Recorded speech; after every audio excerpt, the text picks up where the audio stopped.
नमस्ते, मैं हूं अर्पिता आर्य और आप देख रहे हैं न्यूज 18 इंडिया पर अपना फेवरेट डिबेट शो हम तो पूछेंगे। और आज ये मामला सुप्रीम कोर्ट ने शुक्रवार को मध्यस्थों को सौंप दिया। राम मंदिर से जुड़ा हुआ देश की सबसे बड़ी अदालत के फैसले का स्वागत सभी दल कर रहे हैं, लेकिन स्वागत के साथ ही किंतु परंतु भी शुरू हो गया।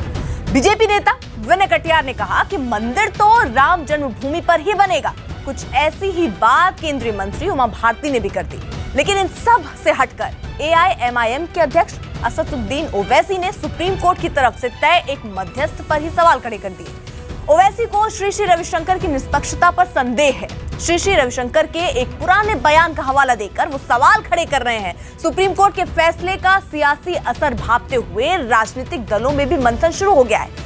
आम चुनावों को देखते हुए कई दलों को रणनीति बदलनी पड़ रही है। अयोध्या विवाद पर बीजेपी की आक्रामकता तो जाहिर हो चुकी है, लेकिन विपक्ष में उलझन है। नेताओं और सियासी दलों के रुख को देखते हुए कई सवाल खड़े हो रहे हैं, जो आज हम तो पूछेंगे। हम तो पूछेंगे कि क्या नेताओं की बयानबाजी अयोध्या विवाद को सुलझाने में सबसे बड़ी बाधा है। सवाल दूसरा सुन लीजिए कि क्या वोट के लिए नेता फैसले से पहले ही बयानबाजी करने लगे हैं। और तीसरा अहम सवाल, क्या मध्यस्थता से राम मंदिर का जो रास्ता है वो प्रशस्त होगा, वो खुलेगा। राम रास्ता मध्यस्थ बनाएंगे, मंदिर वहीं बनाएंगे। और इन्हीं सवालों पर हम बड़े पैनल से करेंगे बड़ी चर्चा। लेकिन पहले नजर पूरे घटनाक्रम पर।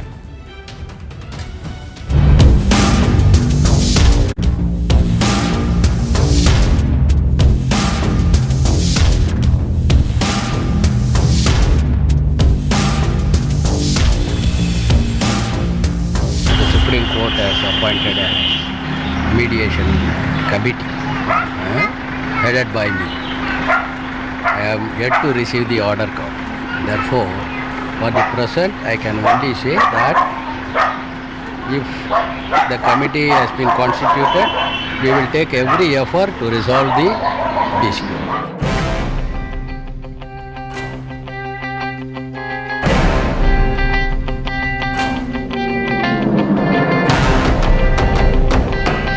अभी देखते हैं, ये देश के लिए अच्छा होगा। मीडिएशन से ही भला बनेगा।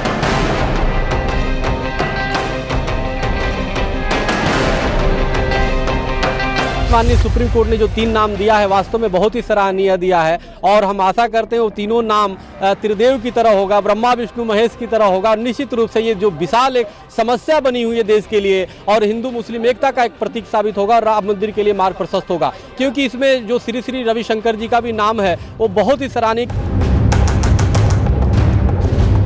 मिस्टर रविशंकर को सुप्रीम कोर्ट ने अपने फैसले में मीडिएटर का उनका अपॉइंटमेंट किया है।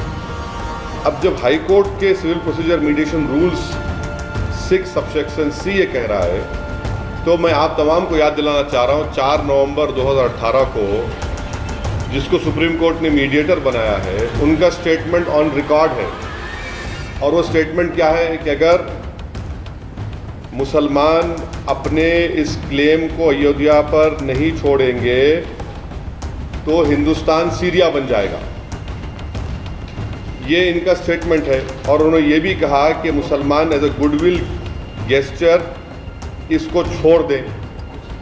तो जब इनका कनेक्शन सब्जेक्ट मैटर से है, इन्होंने अपना पूरा पोजीशन साफ कर दिया है कि वो किस पार्टी के ताईद में है। ओवैसी के क्या मतलब है इससे? ओवैसी अपन मद्रास में या चाहे जहाँ पर रहते हैं तहाँ रहे, अपना फालतू नेतागिरी के कार्य करना उनका लिए अच्छा चीज़ नहीं है। हर बात पर उन्होंने कोई ना कोई निर्णय या कोई ना कोई बात बोलते रहते हैं। ये तुम नेता हो, तुम अनर्गल बात बोलने के तुम्हारे के कौन अथॉरिटी दे दिया? हम पहले ही बात कर चुके हैं, अगर मीडिएशन की कोई एफर्ट होगी तो उसमें हम कोऑपरेट करेंगे। ऐसा हम मीडिएशन में कोऑपरेट करेंगे। अब बाकी जो कुछ हमको कहना होगा वो मीडिएशन पैनल के सामने ही कहेंगे, मीडिया में या बाहर कुछ नहीं कहेंगे। कोर्ट का आदेश है, उस पर टीका टिप्पणी करने का क्या सवाल है। सुप्रीम कोर्ट ने जब कहा है कि ये कमेटी बना दी है तो कमेटी को काम करने दिया जाए, हम स्वागत करते हैं। लेकिन राम की जन्मभूमि जहाँ है, जहाँ पूजा अर्चा हो रही है, जिस स्थान को लेकर के 3.5 लाख लोग बलिदान हो गए, 76 बार युद्ध हो चुका है, उस स्थान पर ही राम मंदिर बनेगा। उसमें किसी भी प्रकार का कोई कन्फ्यूजन नहीं है। हम उसी स्थान पर बनाएंगे। माननीय कोर्ट की किसी भी बात पर हमारी कोई टिप्पणी नहीं हो सकती।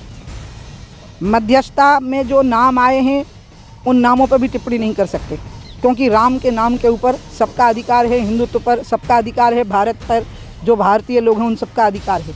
लेकिन एक बात पर मेरा अधिकार है हिंदू होने के नाते, और वो अधिकार ये है कि जहाँ रामलला विराजमान है वहाँ और उसके आसपास राम मंदिर या हनुमान लक्ष्मण जी सीता जी जैसे मंदिरों के अलावा वहाँ और कुछ नहीं बन सकता। मैं वेटिकन सिटी का बहुत सम्मान करती हूँ।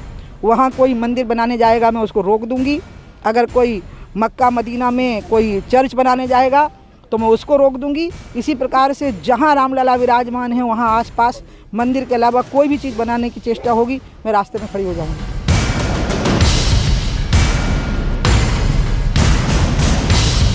मैं उम्मीद करता हूँ कि जो शख्स ने 4 नवंबर 2018 को जो स्टेटमेंट दिया है वो इस बात का ख्याल रखेंगे कि वो अब मीडिएटर है।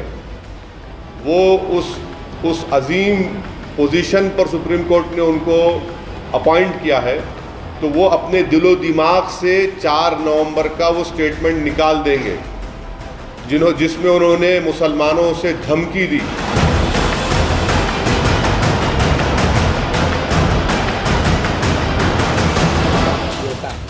और अब सुनिए आज का सबसे बड़ा सवाल। हमारा सवाल है कि क्या सियासी फायदे के लिए ओवैसी जैसे नेता अयोध्या विवाद पर बयानबाजी कर रहे हैं? अगर आपका जवाब हाँ है तो STP_Y लिखिए, अगर आपका जवाब नहीं है तो STP_N लिखें और अपनी राय आप 518118 पर भेज सकते हैं। ट्विटर पर आप अपनी राय #STP के जरिए या #राम मंदिर के जरिए दे सकते हैं। बड़ी चर्चा के लिए हमारे साथ कुछ खास मेहमान जुड़ रहे हैं, उनका तारुफ आपसे करा दूं। विजय शंकर तिवारी, प्रवक्ता VHP, वो हमारे साथ इस वक्त जुड़ चुके हैं। अमीर हैदर जैदी, नेता CPI, वो हमारे साथ इस वक्त मौजूद हैं। इसके साथ ही जफर इस्लाम, प्रवक्ता BJP, ये हमारे साथ इस वक्त जुड़ चुके हैं।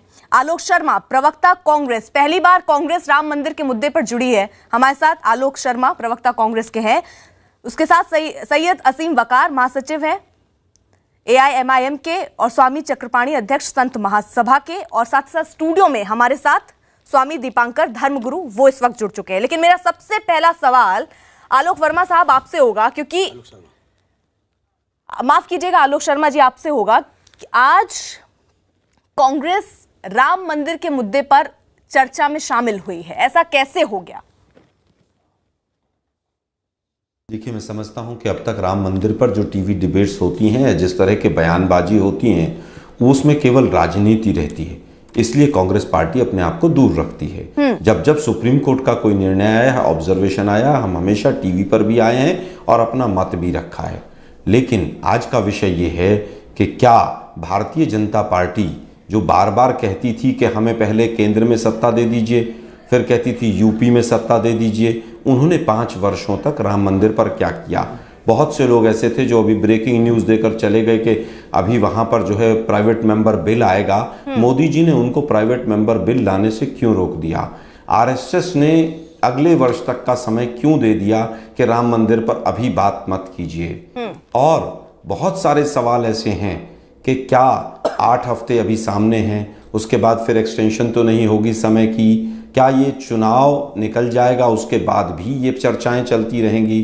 जहां तक बात सवाल उठाने की है, तो आज तो स्वयं महंत सीताराम दास जी ने कहा है कि वहां पर जो है वो श्री रविशंकर जी के बहुत अच्छी बात आपने कही, लेकिन ये कई बार ऐसा हुआ है कि यहाँ से हमने गेस्ट के लिए कांग्रेस से कहा, लेकिन कांग्रेस ने अपने गेस्ट नहीं भेजे। राम मंदिर का जब भी मुद्दा हुआ, चाहे वो कोर्ट से जुड़ा क्यों ना हो। दूसरी चीज, आप ये स्पष्ट कर दीजिए, क्योंकि आज जो दर्शक है ना वो जानना चाहते हैं। देखिए, मीडिया के साथी बीजेपी की ढपली बजाते हैं, सर, इसलिए हम नहीं आरोप लगाने से पहले मेरे सवाल को सुन लीजिए। आज भी जो सवाल है वो सवाल आप ये पूछ रहे हो ओवैसी के ऊपर। Owaisi is more important for you. आपको पूछना चाहिए मोदी जी ने 5 साल में क्या किया, पर आपकी हिम्मत नहीं है। देखिए आलोक, आलोक जी, बहुत आसान है ऐसे बोल देना, और अगर आप चाह रहे हैं कि आप मेरे सवालों का जवाब ना दें तो ठीक है, फिर हम दूसरे सवाल दूसरे पैनलिस्ट से पूछ लें। मैं आपसे जो सवाल पूछ रहा हूं आप उस पर जवाब दीजिए ना। ये बहुत अच्छा तरीका प्रवक्ताओं ने निकाल रखा है कि अगर कुछ ना मिले तो आप चैनल पर सवाल उठा दीजिए, कुछ ना मिले तो आप एंकर पर सवाल उठा दीजिए। आप मेरी बात सुनिए, ये बहुत साफ कर दीजिए आप, क्योंकि बीजेपी का स्टैंड, आलोक जी सुनिए, आप बीजेपी का स्टैंड बहुत क्लियर है राम मंदिर को लेकर। कांग्रेस का स्टैंड क्या है राम मंदिर पर? स्टैंड क्लियर है। कांग्रेस का स्टैंड क्या है? नहीं, किसका स्टैंड क्लियर है? कांग्रेस का स्टैंड क्लियर है कि सुप्रीम कोर्ट का जो निर्णय होगा हम मानेंगे। अगर सुप्रीम कोर्ट का निर्णय राम मंदिर के पक्ष में जाता है, अगर सुप्रीम कोर्ट का निर्णय राम मंदिर के पक्ष में जाता है और सुप्रीम कोर्ट ये कह देती है कि राम मंदिर वहीं बनेगा, तो कांग्रेस स्वागत करेगी इसका? कांग्रेस स्वागत भी करेगी, और कांग्रेस ने पहले जो 2 न्यायालय के निर्णय आए कि वहां पर मूर्ति स्थापना और ताला खुलवाने का दोनों काम कांग्रेस ने किए। आप किस हिम्मत से पूछ रहे हैं सवाल कांग्रेस से? क्या बीजेपी 5 वर्षों में बताएगी उन्होंने क्या किया? आप ही राम मंदिर के मुद्दे पर केस नहीं बेचते थे, आज आप आए हैं तो मैं तरह से सबसे पहले कांग्रेस रखेगी वहां। कांग्रेस पार्टी इसके पीछे सोचती है, सवाल मैंने आपसे पूछ लिया। सुप्रीम कोर्ट, ठीक है, जफर इस्लाम कुछ कहना चाह रहे हैं, अगर सुप्रीम कोर्ट निर्णय मंदिर के जवाब देने दीजिए, मुझे जवाब देने दीजिए, सबसे पहली ईंट कांग्रेस रखेगी। मैं सिर्फ इतना कहना चाह रहा हूं, आलोक शर्मा जी, जफर इस्लाम, देखिए 2 चीजें कहना चाहता हूं, 2 चीज कहना चाहता हूं। अगर आप में वाकई आपकी आस्था थी मंदिर में तो इतने दिन कहां गायब थे भाई? आप अपनी बातें तो रहते हैं, अपनी पार्टी की बात तो रहते हैं कि पार्टी चाहती है देश में कि मंदिर बने, लेकिन आपने कभी नहीं कहा देश की जनता जानती है। बयानबाजी क्या आप डिबेट से भाग रहे हैं? मतलब क्या आप मंदिर के बनाने से भाग रहे हैं? मंदिर के नाम आप नहीं, हम तो चाह रहे हैं। अगर मामला सुप्रीम कोर्ट में है, मामला सुप्रीम कोर्ट में है तो क्या तो बीजेपी रही है? तो आप बीजेपी मुझे केवल ये बताइए, सुप्रीम कोर्ट जो तय करेगा उसको मानेंगे, लेकिन उसके बाद विपक्ष में रहते हैं तो कहते हैं आस्था का विषय, अरे सुन लीजिए, आ जाते हैं पूर्ण बहुमत मिल जाता है, सुन लीजिए, तो कहते हैं कि साहब ये भागे भगोड़े आ जाए हैं मंदिर पर डिस्कशन करने के लिए, तो 2 बात सुन लीजिए। अब तक तो आप अपनी बात कहने से घबराते थे मंदिर पे, आज अचानक क्या हो गया भाई? ऐसा कौन सा फर्क आ गया कि मंदिर के डिबेट में आप आगे चलिए? आप पहले तो वेलकम करते हैं, हमेशा का फैसला आप वो मानेंगे, आप चाहते हैं राम मंदिर बने वहां पर? अगर सुप्रीम कोर्ट कहता है तो हम सबसे पार्टी क्या चाहती है? जैसे बीजेपी का कहना है, बीजेपी का देखिए, बीजेपी का कहना है कि वो चाह रहे राम मंदिर वहां बने, कांग्रेस का ये कहती है कि वो चाहती है राम मंदिर वहां बने। आलोक शर्मा, क्या कांग्रेस ये कहेगी कि वो भी यही चाहती है, आपकी पार्टी भी यही चाहती है कि राम मंदिर वहीं बने? ये क्लियर कीजिए ना आप, कोर्ट जो फैसला देगी, आपकी पार्टी क्या सोचती है? पार्टी की सोच बताइए, आप पार्टी के प्रवक्ता के तौर पर बैठे हैं आप। पार्टी की सोच सीधी सीधी है कि जो सुप्रीम कोर्ट निर्णय देगा उसको हम मानेंगे। क्या बीजेपी की सोच है? बताएंगे ये कि राम मंदिर के अगर इधर कोई फैसला आ गया तो क्या बीजेपी मानेगी उसको? जो पार्टी इस डिबेट से भागती है उसका मकसद बिल्कुल क्लियर है। हम तो डिबेट, आप इनकी मानसिकता से अगर कोई निर्णय निकलना होता तो 5 साल हो गए। आप लोगों ने देश का बेड़ा गर्क कर दिया इन डिबेटों ने।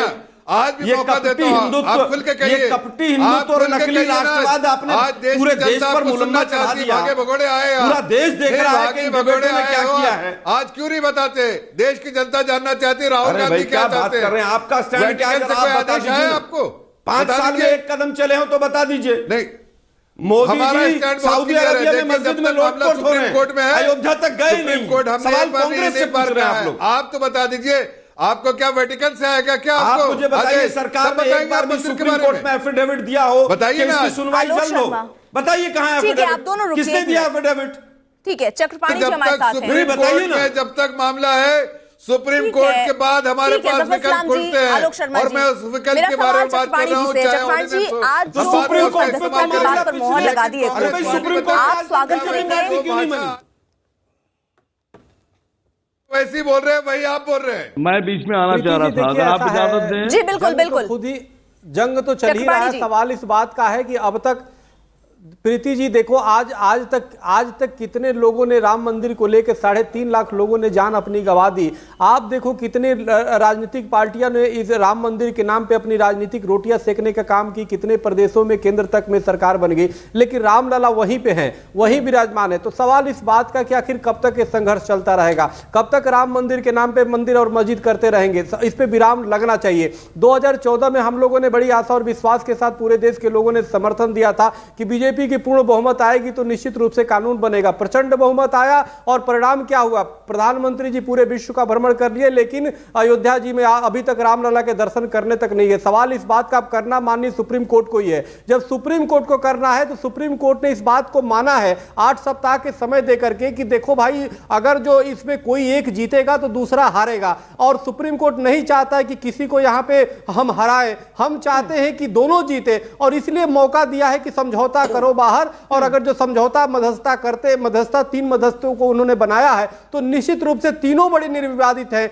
और तीनों वास्तव में इस चीज को समझ रहे हैं। और माननीय सुप्रीम कोर्ट ने भी कहा है कि सिर्फ ये जमीन का मुद्दा नहीं, ये आस्था का भी विषय है। इसलिए अब सभी पार्टियां कम से कम इसको सहयोग नहीं कर सकती, तो इसमें अवरोध उत्पन्न ना करे। जिस प्रकार से मीडिया पे भी उस पर बैन लगाया गया, इसीलिए कि कई स्तर पे वार्ता चली थी जिसमें हम भी इन्वॉल्व रहे, लेकिन राजनीतिक पार्टियों की टिक्का टिप्पणी की वजह से, मीडिया की वजह से निश्चित रूप से सफलता नहीं मिली। तो अब कम से कम इसमें सभी पार्टियों को एकजुट होकर के समर्थन देना चाहिए। ओवैसी जैसे लोग देखो कमेंट कर रहे हैं, कभी कोई राजनीतिक पार्टी के लोग कमेंट कर रहे हैं, इससे और जो है स्थिति खराब होगी। अब जो 4 सप्ताह का एक समय सीमा दिया गया है कि 4 सप्ताह में आप वार्तालाप करके और उसके बाद आप रिपोर्ट देंगे कि उसमें क्या हुआ, उसकी स्थिति गोपनीय रखनी है। तो आप जो सरकार है, 5 साल हम इंतजार करते रहे, आंख पथरा गई कि कब कानून आएगा। कानून तो आया नहीं, लेकिन 4 सप्ताह में क्यों परेशानी हो रही है? तो इसलिए राम मंदिर के लिए निश्चित रूप से सभी पार्टियों को एकजुट हो। उस उम्मीद से जनता ने आपको चुना कि राम मंदिर, बीजेपी अकेली ऐसी पार्टी है जिसका दावा करती है कि बनाएंगी, उसके बाद भी ना कानून, ना अध्यादेश, ना कोई रास्ता यहां पर चुनने की कोशिश बीजेपी की तरफ से। देखिए, नहीं, मैं तो ये सिर्फ कह रहा हूं कि देखिए, जब तक ये बात आपको समझनी पड़ेगी, जब तक मामला सर्वोच्च न्यायालय में है, कोई अध्यादेश नहीं आ सकता। जो भी विकल्प है, जब तक सुप्रीम कोर्ट का फैसला नहीं आए, कोई विकल्प उसका इस्तेमाल नहीं किया जा सकता। लेकिन भारतीय जनता पार्टी ने साफ रखा है कि हमारी इच्छा बिल्कुल क्लियर है, और अगर उसके लिए जो विकल्प है, बीजेपी भी तो कर सकती थी सर। फिर आपके लोगों ने क्यों किया? फिर आप लोगों ने क्यों कहा कि अगर पूर्ण बहुमत की सरकार आएगी तो निश्चित रूप से बनाएंगे? सर्वोच्च न्यायालय 1989 में आपने पालमपुर राष्ट्रीय कार्यकारिणी में प्रस्ताव पास किया, हर बार एजेंडे में आप लागू किए। उत्तर प्रदेश चुनाव में भी तक कहे कि अब प्रदेश की सरकार बन जाएगी तो हम कानून बनाएंगे। सवाल इस बात का धोखा आपने दिया हिंदू समाज को। आपकी बात सुनिए, मेरी बात सुन लीजिए। देखिए, मैं आपका सम्मान करता हूं। देखो, जब अगर सर्वोच्च न्यायालय में मामला है तो क्या आप उस मामले को आपको सम्मान के साथ कहना पड़ रहा है? आपको सम्मान के साथ मैं कहना चाहता हूं कि आपने हिंदुओं के साथ धोखा दिया है। आपने हिंदुओं के साथ धोखा दिया है। आपने हिंदुओं के साथ धोखा दिया है। मैं आपका सम्मान करता हूं, लेकिन आपकी पार्टी ने, आपकी सरकार ने हिंदू समाज को धोखा दिया है। पूरे देश में कोई एक पार्टी है जिसपे भरोसा हिंदू धर्म के लोग करते हैं, जिनकी आस्था जुड़ी है, वो सिर्फ हिंदू धर्म के लोग भारतीय जनता पार्टी में बिलीव करते हैं।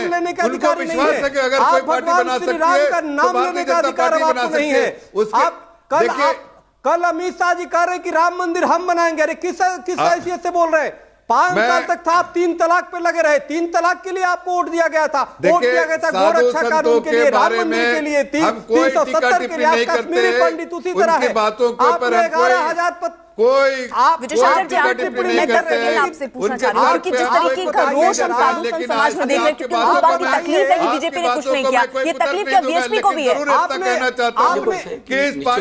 इस चैनल पे सभी कि सरकार से अपेक्षा थी कि वो मंदिर निर्माण के लिए कदम उठाएंगे, वो नहीं उठा पाए, ये तो बिल्कुल निश्चित बात है। लेकिन आज जो हम चर्चा कर रहे हैं, वो हम चर्चा कर रहे हैं कि जो सहमति के लिए आया है, मध्यस्थता के लिए आया है, उस पर हम चर्चा कर रहे हैं। तो हमने मध्यस्थता के लिए हमने कहा है कि हमारे अनुभव अच्छे नहीं रहे हैं, और अनुभव अच्छे नहीं रहे, उसके पीछे पूरे प्रमाण है। विश्वनाथ प्रताप सिंह जी, 3 प्रधानमंत्रियों ने मध्यस्थता की है, और राजीव गांधी जी ने मध्यस्थता की, स्वर्गीय विश्वनाथ प्रताप जी ने मध्यस्थता की, और चंद्रशेखर जी ने मध्यस्थता की। और यहाँ तक कि जब विश्वनाथ प्रताप जी ने की तो मियाँ अली नदवी जी उस मुस्लिम पक्ष की तरफ से आए थे, और वहाँ पर कागजों का लेन देन हुआ, मतलब दिए गए। उसी में चिढ़ करके, गुस्से में सैयद शहाबुद्दीन ने कहा कि अगर यहाँ पर साक्ष्य निकल गए कि मंदिर था तो हम अपना दावा छोड़ देंगे। यानी और ये उल्लिखित है, ये उल्लिखित है इस्माइल फारूकी बनाम भारत सरकार निर्णय 1994 CSCC पृष्ठ 383 में ये ऑलरेडी उल्लिखित है। यानी वो जो बात कही कि सैयद साहबुद्दीन ने कि हम अपना दावा छोड़ देंगे, आपको ध्यान में है कि जापान की मशीनरी, भारत सरकार की ASI सब ने वहां उत्खनन किया और उत्खनन में प्रमाणित हुआ कि वहां राम मंदिर था, वहां पर हिंदू मंदिर था। इसके बाद भी उन्होंने दावा नहीं छोड़ा। यानी कौन सा ये प्रकार है, जब भी कुछ होगा ये नहीं मानने वाले, ये हमारा बिल्कुल पूर्व मत जो हमारे सामने आया है और हमारे जो अनुभव हैं इस मामले में अच्छे नहीं रहे। इसके आगे भी एक बात और कह दूं, एक और कह दूं, इसके आगे 1990 में स्वर्गीय चंद्रशेखर जी ने किया, बस स्वर्गीय चंद्रशेखर जी भी इस प्रकार की वार्ता की थी। उस वार्ता में, पहली वार्ता में सारे कागज लिए दिए गए, लेकिन उसके बाद 10 जनवरी 1991 और 25 जनवरी 1991 की जो बैठक हुई उसमें मुस्लिम पक्ष के तरफ से कोई वार्ता में नहीं आया। यानी इस प्रकार वार्ता होगी, यानी जब भी उनको लगेगा कि हमारा पक्ष कमजोर हो जा रहा है उसी समय ये वार्ता छोड़ देते हैं। ये इनका हमारा पुराना अनुभव है, इसलिए हमने कहा इस प्रकार की मध्यस्थता का परिणाम क्या निकलेगा इसमें संशय है। असीम वकार, आपको कोर्ट पर भरोसा है? जी, सब मुसलमानों को है, जितने देश के मुसलमान हैं उन सबको कोर्ट पे भरोसा है। तो ये तो सुप्रीम कोर्ट ने नियुक्त किए हैं 3 नाम, सुन रहा था, उस पर क्यों सवाल उठाया ओवैसी ने? देखिए मोहतरमा, नहीं, मैं 2-3 बातें यहाँ शुरुआत कर दूं, मुझे गुजारिश करूंगा कि रोकिएगा नहीं, मैं सुनता हूँ सबकी, बोलता नहीं किसी के बीच में। कांग्रेस के बयान अभी आपने सुने, मेरे सवाल का जवाब दे दीजिए, फिर मैं आपको पूरा मौका दूंगी अपनी बात रखने के लिए। सर असीम वकार, नहीं, जवाब दे रहा हूँ, सब दे दूंगा, जितने भी जवाब है सब आएंगे उसके अंदर, आपका जवाब भी दूंगा, छोड़ूंगा नहीं। देखिए, हम लोग बहुत पहले से कांग्रेस को कहते थे कि कांग्रेस ही दोगली है, कांग्रेस ने ही पीठ में छुरा मारा है, और अब देखिए खुल कर आ गया है। कांग्रेस चिल्ला चिल्ला के ये बात कह रही है कि हम ही लोगों ने मूर्तियां रखवाई, हम ही ने शिलान्यास कराया, हम ही ने पूजा कराई, हम ही ने ताला डलवाया, हम ही ने नमाज बंद कराई न्यायालय के आदेश से। तो इसका मतलब यह है कि जो मुसलमान हैं, नमाज बंद करने की किसी ने बात समझना चाहिए। आप एक गलत बयानी नहीं करें। कांग्रेस क्या है? नहीं, नमाज बंद कराइए, गलत बयानी नहीं करें। कांग्रेस क्या है? सुनिए, अब सुन लीजिए सर, सुनिए। देखिए, श्री रविशंकर, नहीं, आप बताइए ना किसने बयान दिया है आपके शो पर? इसका जिक्र हमारे पूरे शो में कहीं पर भी किसी ने बयान हमारे सदर साहब ने किया। झूठे लोग हैं। ओवैसी जो है भाई, आपकी तो मैंने पूरी सुनी थी, मैं तो बोलता ही बीच में। नहीं, आप गलत बयानी करेंगे तो गलत होगा ना भाई। आप बताइए ना, नमाज रुकवाने के लिए किसने कहा? सुनिए, बताइए किसने कहा पूरे शो में? सुनिए पहले आप। हमने आज भी स्टैंड वही है जो 10 साल पहले था, और 10 साल बाद भी वही होगा कि जो उच्चतम न्यायालय का फैसला हम उसको मानेंगे। अरे सर, आपने तो प्रॉब्लम है इसमें? आपने तो कुमार, और जो पहले भी हुआ, ताला खुला, पूजा शुरू हुई, वो न्यायालय के आदेश पर हुई। टीम कह रहे थे और बाद में लटक के उनकी गोद में बैठ गए। आपकी बात का क्या भरोसा? आपकी बात गधे की रात एक बराबर। कैरेक्टर भी आप लोगों का मुद्दे पर है आपका, ठीक है? आपको कैरेक्टर है कोई? फेर में मत डालिए। आलोक शर्मा, आप जब बोल रहे थे तो वकार साहब नहीं बोल रहे थे। अब मैं अपनी चर्चा में ये उम्मीद करूंगी कि एक बोल रहा है तो दूसरा ना बोले। जैदी साहब, आपसे सवाल नहीं ले पाई थी मैं शुरू में। मेरा सवाल, अगर सुप्रीम कोर्ट का फैसला आ भी जाता है तो आपको लगता है कि हर पक्ष ये मान लेगा? और क्या सिर्फ ये आप मान रहे हैं कि चुनावी फायदे के लिए अब ऐसे वक्त पर बयानबाजियां आ रही हैं? देखिए, मैं चक्रपाणी महाराज के बयान से शुरू करूँ। चक्रपाणी महाराज का बयान स्वागत योग्य है। उन्होंने कहा कोई नहीं हारना चाहिए, दोनों जीतने चाहिए। यही भाषा शैली निकल के आती है तो देश का भाईचारा कायम रहता है, और इसमें एक कदम नहीं, हम 10 कदम आगे बढ़ जाते हैं। लेकिन ओवैसी के बयान पे बार बार कहना, ओवैसी ने ये कह दिया, ओवैसी ने ये कह दिया, लेकिन उमा भारती के बयान पे खामोशी अख्तियार कर लेना, ये कौन सा सर फार्मूला है? मेरी समझ में नहीं आता। उमा भारती का बयान तो गैर संवैधानिक है, सुप्रीम कोर्ट की मर्यादाओं के खिलाफ है। ओवैसी का बयान कौन सा संविधान के खिलाफ है? हालांकि मैं ओवैसी को सपोर्ट नहीं करता हूं, मुझे भी आपत्ति है डबल श्री के बयान पे। कोई मैं अपने नाम के सामने जनाब लगा लूं तो मैं जनाब हो गया डबल श्री लगाने से? उनके पहले के बयान, बाद के बयान, कानून का उनका सम्मान करना, पूरी जमुना को गंदा करके और कोर्ट का आदेश का भी पालन ना करना, कोई और भी हो सकता है। एक नाम पे आपत्ति है ना कि ये किसी ने कहा कि हम सुप्रीम कोर्ट के आदेश का पालन नहीं करेंगे। सुप्रीम कोर्ट ने तो ये भी कहा, और आगे बढ़ के कहना चाहिए था सुप्रीम कोर्ट को, कि जब तक ये मध्यस्थता चले टीवी भी डिबेट नहीं होनी चाहिए, कोई डिबेट नहीं होनी चाहिए टीवी के ऊपर। मैं स्वागत करता हूं उसका भी, ताकि इस जख्म को भरा जा सके। अब आप दो बयान देखिए, कांग्रेस के बयान आ रहे हैं, मेरे मित्र हैं आलोक शर्मा, बड़े अच्छे मित्र हैं, लेकिन स्कोर करने के लिए हमने ताला खुलवाया, हमने शिलान्यास कराया, हम ही ये करेंगे, हम ही वो करेंगे। उधर बीजेपी भी कह रही इससे कम में मंजूरी नहीं है। तो इन पे प्रतिबंध लगना चाहिए। कल को सुप्रीम कोर्ट को स्वतः संज्ञान लेके ये होना चाहिए कि जब तक 4 हफ्ते गुजरे कोई टीवी डिबेट नहीं होनी चाहिए, जो भी हो 4 लोगों के दरमियान में हो, और ड्राइवर श्री को अगर हो सके तो चेंज करे। ठीक है जफर, तब जाके इस देश का कुछ देखिए सवाल तो उठेंगे, क्योंकि उमा भारती जो बयान दे रही हैं, जो विनय कटियार बयान दे रहे हैं, वो एक सवाल खड़ा कर रहे हैं। 10 सेकंड जवाब दीजिए जफर इस्लाम, मैं दीपांकर जी के पास जाऊंगी फिर। देखिए ये भारतीय जनता नहीं, ये भारतीय जनता पार्टी से जो भी बयान है कोई नया बयान नहीं है। भारतीय जनता पार्टी ने शुरू से कहा है मध्यस्थता किस चीज पे हो रही है? जब आप गन पॉइंट पे कह रहे हैं नहीं, आस्था देश जो की भी जनता बात की आस्था है, या तो मध्यस्थता सुन लीजिए, या संविधान सुन लीजिए, ओवैसी की भाषा की बड़ी नहीं, ओवैसी बोल रहे तो आपको सुनाई नहीं दे रहा है, आपको उमा भारती जी की बात सुनाई देती है, ओवैसी की बात सुनाई नहीं देती है। कैसे मध्यस्थता होगी? सुप्रीम कोर्ट के बारे में सुप्रीम कोर्ट के हर आदेश का स्वागत है, लेकिन सुप्रीम कोर्ट का आदेश का स्वागत है तो उमा भारती आज बीजेपी से बाहर कीजिए। सुप्रीम कोर्ट ने पैनल बनाया है, वो मध्यस्थता कर रहा है, वो जो कुछ करेगा वो करेगा। आप कौन होते बयान देने वाले? भारतीय जनता पार्टी चाहती है कि वहां एक बड़ा मंदिर बने, ये आपको उसमें कोई दिक्कत चाहती है आज नहीं, तो वीपी अनेक बार आपको बताऊं एक ऐतिहासिक तथ्य है, वीपी सिंह ने कहा गैर विवादी है और मंदिर बना दीजिए, जिस पर विवाद है वो बाद में समझा देंगे। इन्होंने कहा नहीं नहीं यही बनेगा। चंद्रशेखर ने भी यही कहा, भावनाओं के गुजराल ने भी कहा, इस तरह से खिलवाड़ नहीं कर सकते। लेकिन आज मोदी जी ने कह दिया अध्यादेश क्या आप इस बात को नहीं मानते? तो बल्ले बल्ले बातें सही की, वही उन्होंने कहा था, क्या इन्होंने कहा मक्का मदीना में कोई मंदिर बन सकता है? लेकिन ये हल नहीं चाहते। दीपांकर जी जैदी साहब जैसा कह रहे हैं कि राम मंदिर के मुद्दे पर डिबेट ही नहीं होना चाहिए, आम जनता की आवाज तो हम यहाँ पर उठा रहे हैं, ये क्यों ऐसे नेता जो हैं वो इस तरीके की बात कर रहे हैं जिससे आम जनता की आवाज ना पहुंचे सामने? अर्पिता, इस देश के साथ समस्या है, 600 साल पुरानी मॉस्क टर्की में शिफ्ट हो जाती है, कोई चीख पुकार क्या, कोई चूं की आवाज नहीं आती। ये हिंदुस्तान है तो जायज है, जितने पैनल पर हैं सब संविधान का सम्मान करते हैं। उसके पश्चात आपकी आधे घंटे की डिबेट में 100 सवाल संविधान पर खड़े हैं, पर मैं उसके बाद एक बात आगे बढ़कर कहता हूं, 15 मरतबा पहले भी वार्ता विफल हो चुकी है, 15 मरतबा काउंटिंग कर कर कह रहा हूं। 16वीं मरतबा सुप्रीम कोर्ट ने पहली बार अपनी ऑब्जर्वेशन में कही है कि ये 8 हफ्ते में इसको कंक्लूड किया जाए, तो मैं स्वागत करता हूं। इसके पश्चात अगर सहमत हो पाती है, सहमति बन पाती है तो मोस्ट वेलकम। उसके पश्चात अगर जो नहीं बन पाती तो सुप्रीम कोर्ट खुद आगे बढ़कर इसमें, सर मुझे बोलने दीजिए, मैं आपके उसमें बोला नहीं सर, अगर सहमति बन पाती है तो बहुत अच्छा, पूरी दुनिया के लिए शुभ है, हिंदुस्तान के लिए शुभ है। और अगर जो नहीं तो कोर्ट को आगे आकर के ऑर्डर देना चाहिए, इसको अति विलंब नहीं करना चाहिए। जब इस डिबेट में या संवाद में जब आपस में सब लोग लड़ते हैं तो 130 करोड़ लोगों की आस्था का केंद्र जो वर्तमान टाट के नीचे है वो लोग दुखी होते हैं। तो मेरा अपना चिंतन यह कहता है कि आप सब लोग अपनी सियासत करें, आपको बहुत बहुत शुभकामनाएं, मगर आस्था पर ना करें। देश का आराध्य है, देश का विषय नहीं हो सकता।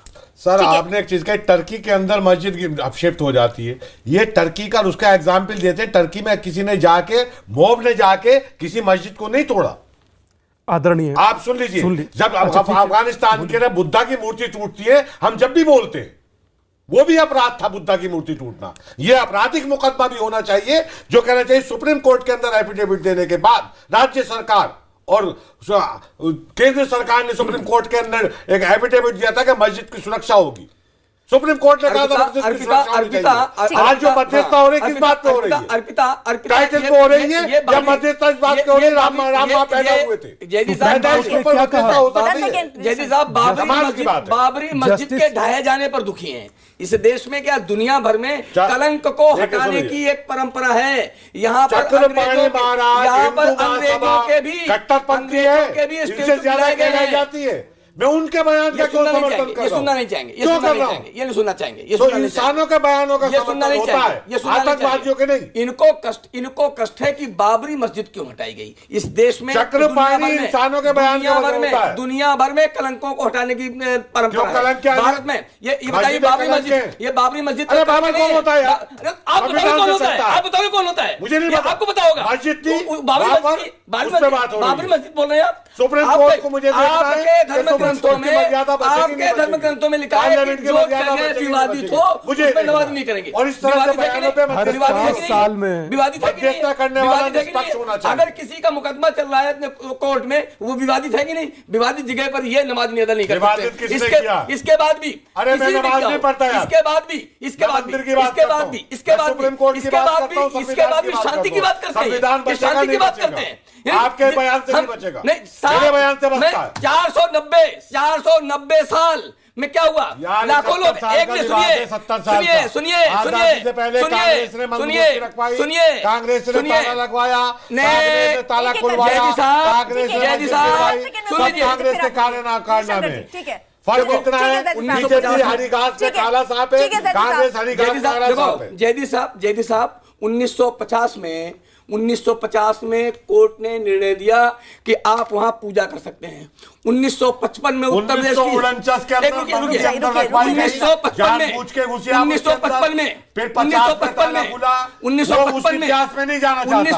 में कोर्ट ने कहा कि ये मंदिर है। 2010 में कहा निर्णय है कि मंदिर है। इसके बाद भी आप विवादित कर रहे हैं। इसलिए मैं कहता हूं जयदी साहब, आप हर धर्म का हटाइए। मुसलमानों की है, अयोध्या मुसलमानों का तीर्थस्थल नहीं है।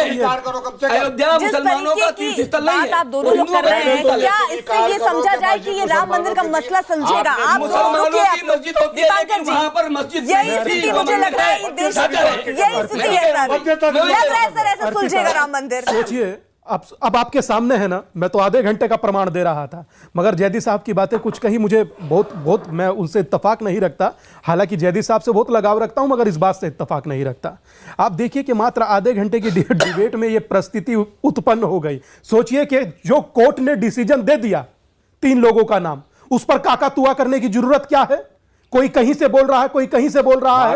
अरे कोर्ट को भरने तो दीजिए, समझे ना? कोर्ट को भरने तो दीजिए, तभी तो आपसे मांगूंगा। अरे कोर्ट को भरने तो दीजिए। फिर सुप्रीम कोर्ट का सम्मान कैसे लगा रहे हैं? आप कैसे लगा रहे हैं? तो आप मानते हैं कि उस मस्जिद से पहले मंदिर था? मानते हैं क्या उस मस्जिद से पहले मंदिर था? वो ऐतिहासिक तथ्य नहीं है। अब आपको पता नहीं है तो इसमें गुनाह क्या है? सूरज निकले मंदिर के अवशेष मिले हैं। 1947 1950 में संविधान लागू हुआ और 1950 के बाद जो देश के अंदर हम भी कह रहे हैं वहां कोई मस्जिद नहीं थी, वहां कोई मस्जिद नहीं थी, मंदिर था और मंदिर है। वहां पर मंदिर था और मंदिर है, हम भी मानते हैं वहां कोई मस्जिद नहीं थी। हम तो कर ही नहीं रहे, हम तो कर ही नहीं रहे। हो गई स्वाहा मध्यस्थता, कर ही नहीं रहे, हो गई मध्यस्थता, हो गई स्वाहा। ये आपका सुप्रीम कोर्ट पे, हम तो कहते हैं कि सुप्रीम कोर्ट के आदेश पर आप मध्यस्थता पे भी सवाल उठा रहे हैं। सोचिए, आप ये भी सवाल उठा रहे हैं कि राम मंदिर के अवशेष नहीं है वहां पर। मैंने एक चीज कही, अर्पिता में खुद वहां गया था। पहले मैं स्वीकार करूं ना कि ये प्रीति का गिलास है, उसके बाद ही तो मैं कहूंगा आप मुझे दे दो। अर्पिता में कम से कम ये तो स्वीकार करें। लॉजिक तो ऐसा दीजिए जिसपे आम जनता ने कहे कि जो लॉजिकल बात कर रहे हैं। जो में मस्जिद है, मस्जिद है तो कहां मस्जिद है? लड़ किसके लिए जो सत्य है उसको प्रमाण क्या? तुम क्यों मांग रहे हो मुसलमानों से? हम मांग नहीं रहे, हम नहीं मांग रहे, हम नहीं मांग रहे, आप मांग रहे हैं, आप पीछे चल रहे हैं, हम मांग रहे हैं, हम तैयार हैं, आप कर रहे हो ये, हम नहीं कर रहे। असीम वकार, देखिए ओवैसी साहब ने जो सवाल उठा दिया मध्यस्थता पे जो श्री रविशंकर जी को शामिल किया गया एक नाम के तौर पर, अब देखिए जरा किस तरीके के स्वर उठने लग गए हैं। नहीं लगता आपको कि ओवैसी साहब को ऐसी बात नहीं करनी चाहिए? जो कोर्ट का फैसला, आप बार बार कह रहे हैं कोर्ट के फैसले को मानने को तैयार हैं, ये कोर्ट का ही तो फैसला है, क्यों सवाल उठा रहे हैं फिर आप? देखिए ओवैसी साहब ने एक बात कह दी, इतने बड़े दिल के आदमी आपको पूरी दुनिया में नहीं मिलेंगे। उन्होंने रविशंकर साहब का कैरेक्टर तो बताया कि ये सेकुलर नहीं है, ये निष्पक्ष नहीं है, लेकिन फिर भी उन्होंने कहा कि आप पैनल में आ गए हैं तो मुझे उम्मीद है कि ये सेकुलर। लेकिन ऐसी बात करने की जरूरत ही क्या थी सर? क्यों इसको राजनीतिक अमला पहना दिया, जमला पहना दिया जाता है सर? क्यों क्यों राजनीतिक तौर पर इसको डाइवर्ट कर दिया जाता है? कोई भी बात अगर सुप्रीम कोर्ट से आई है, मध्यस्थता की बात है, तो करने दीजिए, आपको स्वागत करना चाहिए। एक सेंटेंस की बात पे दूसरी राजनीतिक सेंटेंस जोड़ना जरूरी है राजनीतिक पार्टियों के लिए। रीति जी, आज का श्री का बयान आपने स्वागत तो हम ही कर रहे हैं, स्वागत तो हम ही लोग कर रहे हैं, और कौन कर रहा है? स्वागत तो मुसलमान ही कर रहे हैं। मुस्लिम पर्सनल बोर्ड ने स्वागत किया, वैसी साहब ने स्वागत किया, तो स्वागत नहीं कर रहे हैं आपके साथ बात के बाद का विवाद है। बीएचपी विश्व हिंदू परिषद स्वागत नहीं कर रही है, क्योंकि विश्व हिंदू परिषद को यकीन नहीं है, ना अपने सबूतों में यकीन है। तो ये भी मानता है कि आस्था से जुड़ा सवाल है। जैसे साहब आप भी मानते हैं आस्था से जुड़ा सवाल है, जो आप कह रहे हैं, आप भी मानते हैं, क्योंकि कोर्ट तो भी मान रहा है ना, ये आस्था से जुड़ा सवाल है। कोर्ट ने कहा कि केवल टाइटल सूट का मामला नहीं है, ये मानेंगे आप? मानेंगे ये? सुन लीजिए, कोर्ट ने क्या कहा? आप कोर्ट की बात कर रहे हैं, उतनी देर से आप कोर्ट की बात कर रहे हैं। कोर्ट ने कह दिया कि आस्था का भी सवाल है, इसलिए वो चाह रहे हैं कि मध्यस्थता हो। आप मानेंगे ये बात? आप भी मानेंगे ना कोर्ट की ये बात? आपकी आस्था है, दूसरे की आस्था नहीं, यानी आप कोर्ट की बात नहीं मानेंगे? यानी आप एक मिनट, अपने हिसाब से हर राजनीतिक दल कोर्ट की बात को मान लेता है, और जब उन्हें सही नहीं लगता तो वही कोर्ट की बात उन्हें सही नहीं लगती। सबसे पहले मैं यहाँ पर आज जो बयान आए हैं वो मैं आपको जरा सुना दूं। विनय कटियार क्या कह रहे हैं जरा वो सुन लीजिए, उसके बाद मैं मेहमानों की तरफ रुख करूंगी। नहीं, कोर्ट का आदेश है, उस पर टीका टिप्पणी करने का क्या सवाल है? सुप्रीम कोर्ट ने जब कहा है कि ये कमेटी बना दी है तो कमेटी को काम करने दिया जाए, हम स्वागत करते हैं। लेकिन राम की जन्मभूमि जहाँ है, जहाँ पूजा अर्चा हो रही है, जिस स्थान को लेकर के 3.5 लाख लोग बलिदान हो गए, 76 बार युद्ध हो चुका है, उस स्थान पर ही राम मंदिर बनेगा। उसमें किसी भी प्रकार का कोई कन्फ्यूजन नहीं है, हम उसी स्थान पर बनाएंगे। माननीय कोर्ट की किसी भी बात पर हमारी कोई टिप्पणी नहीं हो सकती। मध्यस्थता में जो नाम आए हैं उन नामों पर भी टिप्पणी नहीं कर सकते, क्योंकि राम के नाम के ऊपर सबका अधिकार है, हिंदुत्व पर सबका अधिकार है, भारत पर जो भारतीय लोग हैं उन सबका अधिकार है। लेकिन एक बात पर मेरा अधिकार है हिंदू होने के नाते, और वो अधिकार ये है कि जहाँ रामलला विराजमान है वहाँ और उसके आसपास राम मंदिर या हनुमान लक्ष्मण जी सीता जी जैसे मंदिरों के अलावा वहाँ और कुछ नहीं बन सकता। मैं वेटिकन सिटी का बहुत सम्मान करती हूँ, वहाँ कोई मंदिर बनाने जाएगा मैं उसको रोक दूँगी। अगर कोई मक्का मदीना में कोई चर्च बनाने जाएगा तो मैं उसको रोक दूँगी। इसी प्रकार से जहाँ रामलला विराजमान है वहाँ आसपास मंदिर के अलावा कोई भी चीज़ बनाने की चेष्टा होगी मैं रास्ते में खड़ी हो जाऊँगी। आलोक शर्मा जी, वैसे तो मैं जफर इस्लाम जी से सवाल पूछना चाह रही थी, लेकिन कांग्रेस क्योंकि आज इस मुद्दे पर बहुत मतलब एक तरीके से कहा जाए पहली बार दिख रही है, तो ये सवाल मेरा आपसे, जफर इस्लाम मैं आ रही हूँ, 10 सेकंड दीजिए मुझे। आलोक शर्मा जी, देखिए एक पार्टी ने तो बिल्कुल साफ तौर पर दिखा दिया कि वो किस मुद्दे से चुनाव में जाने वाली है, ये मुद्दा होगा उनका। कांग्रेस क्या स्टैंड रखती है इस मुद्दे पर? देखिए, हम तो पहले से कह रहे हैं कि बीजेपी का केवल ये चुनावी मुद्दा है। तो आप भी तो चुनावी नफा नुकसान नाप तोल के आए होंगे ना सर? पूरा आकलन आपने भी कर लिया होगा। नहीं, हम बिल्कुल नहीं नाप तोल रहे हैं अर्पिता जी। तो पहले आते सर, अगर आप पहले आ जाते तो सवाल मेरा आपसे होता ही नहीं। आप मुझे बोल लेने दीजिए या आप ही उत्तर दे दीजिए भाई। बार-बार आप कहते रहे आप ही बोल लीजिए, मैं चुप बैठता हूँ। नहीं क्लियर है आलोक शर्मा जी, मैं चाहती हूँ आप एकदम क्लियर बताइए, हमारी जनता को क्लियर बताइए, क्योंकि उनको जानना है कि कांग्रेस का स्टैंड क्या है। इधर उधर की बात मत कीजिए। आप यहाँ बैठकर मंदिर चिल्ला रहे हैं, अपना स्टैंड क्लियर करे कांग्रेस। अर्पिता जी, मैं चुप बैठता हूँ। एंकर सी सारे जवाब दे देंगे, सारे उत्तर दे देंगे, मैं चुप बैठता हूँ। जवाब देना हमारा काम नहीं है, मैं जवाब दे लेती। यहाँ मैं सवाल पूछने के लिए बैठी हूँ और सवाल आपसे पूछ रही हूँ। आप दे तो रहे हैं जवाब, सारे जवाब आप दे रहे हैं। आप मेरे सवाल को जवाब समझ रहे हैं तो शायद आप सही समझ नहीं पा रहे हैं। अर्पिता जी, अर्पिता जी, बाबरी मस्जिद अर्पिता जी, मुझे लगता है कि हमारा स्टैंड पहले भी यही था। सीधा सवाल आपके पास आ गया है, बाबरी मस्जिद या राम मंदिर? वकार साहब पूछ रहे हैं आपसे सीधा सवाल। आप रुकिए जैदी साहब, 1 मिनट में अभी आ रही हूँ। सवाल गलत। जैदी साहब, नहीं, आलोक जी, सवाल गलत है। नहीं, एंकर्स को अपने टीआरपी के लिए ऐसे ही सवाल तो चाहिए जिस सवाल का कोई तथ्य ना हो। मैं बार बार कह रहा हूं कि हम सुप्रीम कोर्ट का जो निर्णय आएगा उसको मानेंगे। आप सुन लीजिए ना, आप सुनना नहीं चाहती अर्पिता जी। जब आपको लगा कि आप केवल 2 विंडो बनवा के 2 लोगों को लड़वाते रहिए, आपको कोई मतलब नहीं। मैं शांत रहता हूं, अंदर से आप नहीं जवाब देना चाहते, मैं बोलना शुरू करता हूं, 4 लोग केवल दूसरों पर आरोप लगाना चाह रहे तो आप बता दीजिए। कर टेप निकाल लेंगे आपसे सीधा सवाल है, पता नहीं आपको मिर्ची क्यों लग रही है? आपसे सीधा सवाल है। मिर्ची नहीं लग रही, मिर्ची आप जैसे एंकर्स को लग रही है। आप सुनना ही नहीं चाहती हैं उत्तर मेरा, मेरे से ज्यादा आप बोल रही हैं, उत्तर मुझे देना है। मैं कह रहा हूं कांग्रेस पार्टी का सीधा सीधा स्टैंड है कि जो उच्चतम न्यायालय का फैसला होगा उसको हम मानेंगे। इसमें किसको मिर्ची लग रही है? जो भी पहले निर्णय हुए, चाहे वो रामलला के मंदिर के ताले खुले हो, पूजा शुरू हुई हो, सारा का सारा जो हुआ है वो न्यायालय के फैसलों से हुआ है। कांग्रेस हुआ है कि नहीं हुआ न्यायालय के फैसलों से? कांग्रेस ने, लेकिन आप तो केवल 2 विंडो बनाकर 2 लोगों को भिड़वा दीजिए, हिंदू मुसलमान कर दीजिए और 1 घंटे के बाद राम मंदिर का यहीं से फरमान जारी कर देंगे। 27 साल से वनवास में हैं। अभी आचार्य ने कहा कि बीजेपी ने धोखा दिया हिंदुओं को, उस पर आप सवाल नहीं पूछेंगे। सियासत पूछने की जरूरत नहीं अर्पिता, मगर चौंकाने जैसी बात क्या जानती है? त्रेता में राम का वनवास 14 साल था, मगर कलयुग में सोचिए कब से राम मंदिर का वनवास चला आ रहा है। मैं एक 2 महत्वपूर्ण बातें अर्पिता कहना चाह रहा था कि एक तुलसी का पत्ता अगर जो राम पर चढ़ाना हो या राम मंदिर में चढ़ाना हो तो पहुंचते पहुंचते बासा हो जाता है।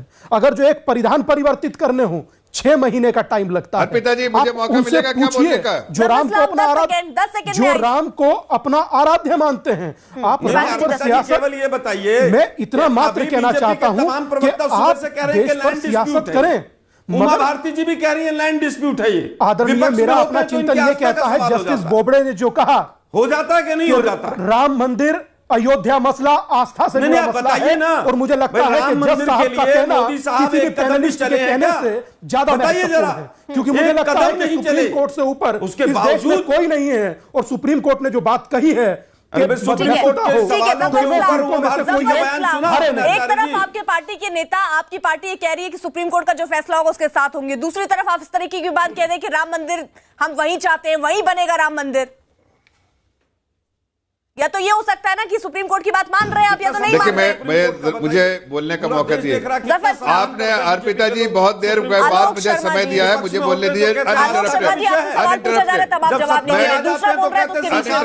देखिए आलोक शर्मा जी मुझे बोलने, हमारा पहले पूरा बहुमत दिलवा दो, उत्तर प्रदेश में सरकार बना दो, तमिलनाडु में पंचायत चुनाव जितवा दो इनको। मैं सिर्फ इतना बोलना चाहता हूँ, अभी नहीं केवल और केवल वकार साहब के नाम पर वोट मांग सकते हो, इसके आगे कुछ नहीं कर सकते। कांग्रेस का तो कोई कैरेक्टर नहीं है। मुझे केवल ये बताइए कि एक कदम पिछले 5 साल में चले हो, कल तक ये 5 साल तक मोदी जी, अमित शाह जी ने एक बार भी कहा हो कि राम मंदिर के लिए हम ये कर रहे हैं, और दूसरी तरफ जो पार्टी, अरे भाई कैरेक्टरलेस तो कौन है? छोड़ दीजिए उस बात को, छोड़ दीजिए कौन कैरेक्टरलेस है। की भाषा बोल रहे थे आज आपके, मुझे लगता है वही भाषा से बीजेपी बेनकाब हो गई, लेकिन बीजेपी को संजीवनी मिल गई। आप 3 महीने तक कोई नहीं पूछेगा राम मंदिर देश को भ्रमित और तोड़ने के लिए करते हैं। मैं तो सिर्फ इतना कहना चाहता हूँ कि अगर वेटिकन में मस्जिद नहीं बन सकती, मक्का मदीना में मंदिर नहीं बन सकता, तो यहाँ मस्जिद क्यों बनना चाहिए? मस्जिद के लिए पूरी जगह खड़ी है, इस्लाम में पूरी इजाजत है। इससे समझ में आता है कि अर्पिता, सुप्रीम कोर्ट पहली बार अपनी ऑब्जर्वेशन में अपनी ऑब्जर्वेशन में सुप्रीम कोर्ट पहली बार मध्यस्थता की पहल किया है। बजाय उस पहल का स्वागत करने के नुक्ताचीनी, काकातुआ, इस तरीके की चीजें और एक ऐसा माहौल के सुप्रीम कोर्ट ने गुनाह कर दिया। अर्पिता जी, आपके पैनल में 6 आदमी बैठे, 3 इस पक्ष में हैं, दीपांकर महाराज, अमीर हैदर जैदी, चक्रपाणी महाराज चले गए। हम ये चाहते हैं कि कोई पक्ष नहीं हारना चाहिए, ना हिंदू पक्ष हारे ना मुस्लिम पक्ष हारे, मध्यस्थता उसे कहते हैं। और ऐसे लोग आएंगे तो श्री राम जन्मभूमि का मंदिर भी बनेगा और कोई हारेगा भी नहीं। लेकिन अगर उस तरह के लोग आएंगे जैसे बीजेपी के प्रवक्ता बयान दे रहे हैं या वीएचपी के दे रहे हैं, तो ना तो मंदिर बनेगा, ना कोई जीतेगा, बल्कि देश हार जाएगा। अच्छा, यहाँ मंदिर जीतने और हारने का कोई प्रश्न ही नहीं है। इसलिए नहीं है क्योंकि अयोध्या आप तीर्थ जैसे लोगों की वजह से और वहां पर लाखों लाख लोग जाते हैं। नजरिया अब तक केवल नजरिया श्री रखा राम है जन्मभूमि पर भव्य मंदिर जो आप चाहते बने हैं किसी भी और तरह वहां भगवान राम के दर्शन समाज करने में जाते हैं। कहीं ना एक कहीं भी लड़ाई व्यक्ति होती वहां रहे, पर मस्जिद समाज के दर्शन टूटता करने रहे नहीं और जाता आप है। कहीं ना तो कहीं वही बात आ गई ना। अपनी पॉलिटिक्स को चमकाते रहे, चाहते हैं आप। तो वहां पर नहीं कहा वहां पर लेकिन एक यहाँ बैठे जो सारा हिंदू लेकिन समाज इन्होंने अपना एजेंडा जो चला हिंदू दिया। समाज वहां पर एजेंडा नहीं, दीपांकर महाराज से सच्चाई ज्यादा है। तुम मैं जानते हो। सच्चाई बोल रहा हूँ।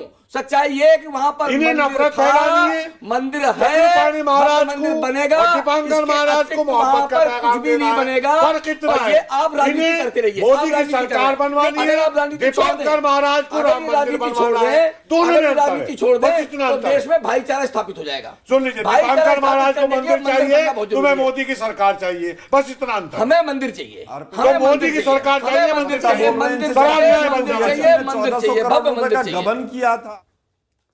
अर्पिता एक बात और अभी एक बात अंत में एक बात ये एक मिनट 1950 में मैं कह रहा था 1950 में जब कोर्ट का निर्णय आया पक्ष में आया 55 में पक्ष में आया 89 पक्ष में आया 2000 तो कुछ नहीं होता। लेकिन उस समय कोर्ट में अर्पिता उस समय कोर्ट में कोई राजीव धवन और कपिल सिब्बल नहीं थे। विपक्ष ने कोई राजीव धवन और कपिल सिब्बल नहीं खड़ा किया था, इसलिए मंदिर के पक्ष में निर्णय तुरंत आ गया। ठीक है दीपांकर जी, क्या देखिए आप एक संत समाज से जुड़े हुए हैं, एक तो मेरा एक सवाल ये भी है, आप बहुत संक्षेप में बताइएगा क्योंकि संत समाज कई जगह कोई कह रहा है मध्यस्थता के लिए वो तैयार है, कोई कह रहा है वो नहीं तैयार है। इन सब का निचोड़ क्या निकाला जाए? क्या रामलला टेंट से निकलकर भव्य मंदिर में बैठेंगे? अर्पिता, मैं एक शब्द में इस बात को कहूं ना कि सुप्रीम कोर्ट से ऊपर कोई नहीं है, कोई नहीं अर्पिता जी, और अगर सुप्रीम कोर्ट आगे बढ़कर सुप्रीम कोर्ट कोई आगे बढ़कर के स्टेप सुप्रीम कोर्ट ले रहा है जिसने हिस्ट्री में अभी तक नहीं लिया, तो हमें लगता है कि सुप्रीम कोर्ट पर प्रश्न चिन्ह नहीं लगाना चाहिए।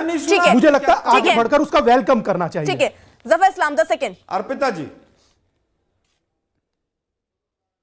आर्यन शर्मा साहब, मैं सिर्फ इतना कह रहा हूं अर्पिता जी कि कांग्रेस जो आज भूले भटके यहाँ पहुंचे उनसे ये